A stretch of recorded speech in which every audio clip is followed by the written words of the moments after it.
தஞ்சை பிரச்சாரத்திற்கு அமமுக நிர்வாகிகளுக்கு அழைப்பு விடுக்கப்பட்டும் அவர்கள் பெரிய அளவில் ஆர்வம் காட்டாததும் கூட்டணியின் பலவீனத்தை காட்டியது. மேலும் தங்களுக்கு ஒதுக்கப்பட்ட தொகுதிகளில் மட்டும் வேலை பார்ப்பது, அதிமுக வேட்பாளர்களுக்கு போதிய ஒத்துழைப்பு வழங்காதது என அமமுகவினர் ஒருவித மௌன புரட்சியில் ஈடுபட்டுள்ளதாகவும் செய்திகள் கசியாமல் இல்லை. ஆனால் தேர்தல் நெருங்கிவிட்டதால் அனைத்து அதிருப்திகளையும் தள்ளி வைத்துவிட்டு இரண்டு தலைவர்களும் இணைந்து பிரச்சாரத்தை மேற்கொள்ள வேண்டிய நிலைமை ஏற்பட்டுள்ளது. அன்று எடப்பாடிக்கு எதிராக பேசிய அதே இடத்தில் இன்று அதிகாரத்திற்காக பக்கத்தில் அமர்ந்திருப்பது அரசியலில் எதுவுமே நிரந்தரமில்லை என்பதை மீண்டும் உறுதிப்படுத்தியுள்ளது. அதிமுக மற்றும் அமமுக ஆகிய இரு துருவங்களும் உண்மையாகவே மனதார இணைந்தால் அது அந்த கூட்டணிக்கு இமாலய பலத்தை தரும் என்பதில் மாற்று கருத்தில்லை.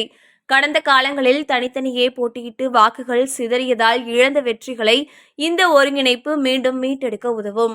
குறிப்பாக தென் மாவட்டங்கள் மற்றும் டெல்டா பகுதிகளில் இவர்களது கூட்டு பலம் எதிர்த்தரப்பிற்கு பெரும் சவாலாக அமையும்.